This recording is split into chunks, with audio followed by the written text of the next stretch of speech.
So we are experiencing, it appears to be either a 4-hour power cut or there's been cable theft. I don't care what's going on.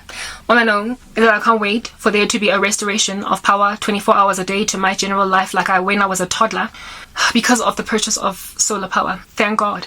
He has helped me out, leading me to the next part. The Lord will not allow us to be tempted beyond what it is that we can stomach, taking our stride. If at all there is a temptation rocking up all up in your grill, the Lord will give you a way out so that you can bear up under it, okay?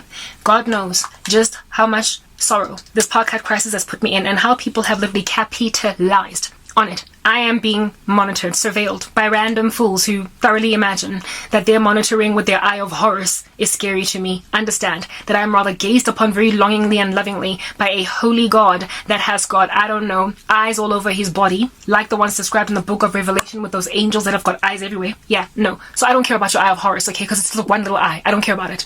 I literally could not care less that you've got one little blinking freaky eye that is here on your forehead like your Lady Gaga. It's that basic. I don't care.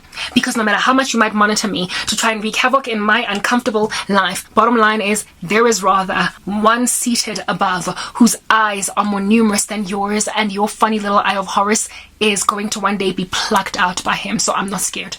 These individuals who keep on surveilling the living daylights out of my sorrowful life understand how uncomfortable it is for me to be in the middle of power cuts because I have nothing to do in the middle of them other than twiddle my fingers and be frustrated about my sorrow and feel the pain that is in my heart 24 hours a day, that all the strategies I embark on to try and fix the situation are messed up. God has seen all the things that people have tried to do to get me to indeed do that which is impregnable to the mind of God. It can't be done. Lose my salvation. People have tried to snatch me away from God by exacerbating things that I lack because of my poverty. One time when I was in Naturina, I was not brought food for a season. Apparently, allegedly, it was going to make me think Baal is the bomb. Okay. There was a time when I did not have a cell phone for a season, and apparently, allegedly, me being unable to contact the world out there was the tantamount of making me think that Leviathan is the baddest. Allegedly, apparently, the season in my life where I had no electricity in my apartment and barely any food was apparently the season in my life that was going to get me to abandon God Almighty. Instead, I sold a side lamp, bought flour, and ate pancakes for dinner. Once a day, indeed. Because that was all I could eat. I got emaciated. I've been through the most. Do you understand?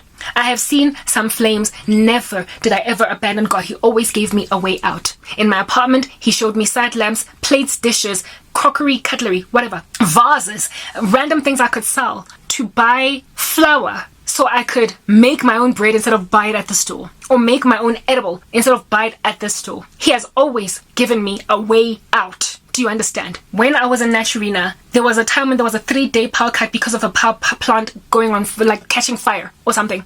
The next door neighbor that had always just seen me walking around all curious and concerned about me decided to come and knock on the door. And thanks to that lady, I had for 3 days warm water that they were boiling on some kind of a Bunsen burner. And she, even though I didn't ask her, brought me a loaf of bread and slices of cheese. So I was able to eat those 3 days. He always gives me a way out. That even when my family is insensitive, I'm good. They took away my DSTV, tantamount of entertainment, when I was living all by my lonesome because the neighbors that were living with me on the property had moved out. And so I stopped having access to their, what would be the tantamount of American cable, DSTV. Well, God gave me in that season understanding of the ability to, through mall Wi-Fi, download videos on my cell phone device and project them on my television screen so I can keep myself entertained. So if anything, during that season, because of like secular television being taken away, I ended up consuming a whole bunch of Christian content that I would download at the mall onto my cell phone from Southgate, and then I went back to Naturina and I watched it. He always gave me a way out so I don't have to sit and listen to my sorrow for 24 hours. So don't tell me about electricity being cut for hours on end to make me think about my stupid life, because here it is that I found a way out. I'm recording this video, am I not? So when then people try to exacerbate a situation for so long that it becomes rough then to find a way out, because it's the same way out. Like when I was at Naturina, that walk to Southgate was 5 kilometers return. So it's 10 kilometers in total. 5 kilometers one way, and return was 10 kilometers. I would walk it because I had no money. And the Lord knew that was unsustainable. I couldn't keep doing that every 3 days or however long. It would be uncomfortable. I thought I would find myself without a home. What ended up happening is that my mother dissolved the lease of that environment and moved me back home. And now I'm living in the shack at the back of her house, but it is much better than what was going on in Naturina. He got to her, he convicted her, and made her bring me back home. Those are some of the things that I've gone through these past 8 years.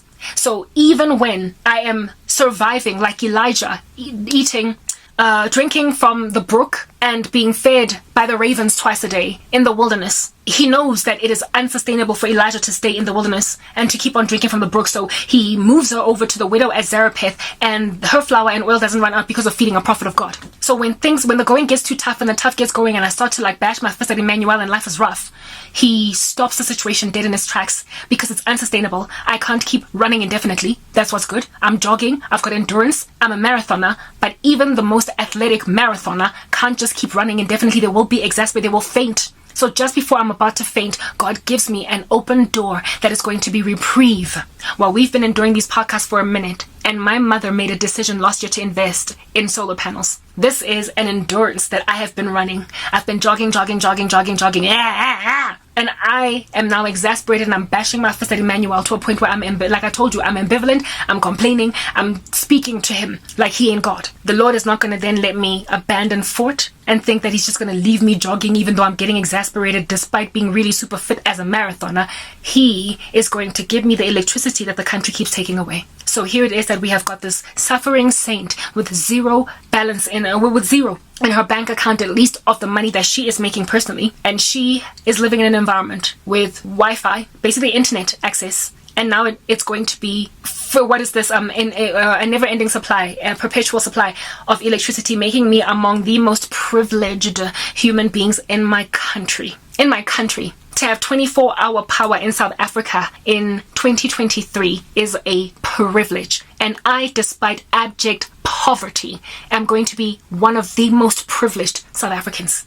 Because my privileged mother is going to install solar panels on the top of her roof. She's already paid for them. They're coming at the latter part of January. And so there will be no power cuts, at least for me. So I won't be lamenting and languishing this much anymore. Neither will I be recording anymore in the darkness of night like this, starting somewhere in January. He's taking away my sorrow. Everything I have ever recommended to my mother because of my frustrations, she has taken her merry time to employ it, but she eventually took my advice. I'm the one that advised her to get a gas stove because I was sick and tired of not being able to drink my coffee in the morning because there is no power. And then she got a gas stove, and now I'm able to have coffee at whatever time of the day that I want and also warm my food. Got sick and tired of eating sandwiches instead of cooked meal, and because of the gas stove, we can do that. But the gas stove is not enough. We need electricity. And my home is going to be one of the only 2 units in this entire complex that have power in the middle of a power cut. No more short-circuiting my computer. He saw that was an issue. I don't have money to buy a MacBook Pro. I've been wanting to get one. I've been trying to raise the resources. I don't have the ability to get there. Anyone at all that donates money to me never ever gives me so much that I can buy a MacBook Pro and so operate without power. So I don't have to get a laptop because now my desktop will never go off again. And so risk even the operating capacity of my computer. The Lord saw. He went before and he caused me to plant a seed in my mom that she eventually decided to water after 2 whole years of hinting that it's worth the while to invest in this. So goodbye, these kinds of videos. Hello, way out. The Lord knows how to rescue the righteous for himself. He saw my ambivalence. He saw that like Elijah, I would bash my fist. I would wonder, but I'm a woman. What's up with my geriatric womb? What's going on? I'm getting older. Don't you see? Don't you love me? What's wrong with you, God? He saw that there's going to come a time when, oh, you of little faith with your feeble flesh are going to be tempted to berate me with rejection of the sovereignty of my person over your life. So I'm going to show you that I am God and I provide exceedingly and abundantly. I am going to renew your strength, mount you up with wings like eagles, help you run even though you are fainting, walk even though you are weary. I am going to be God to my disciples since I have chosen you. Next part.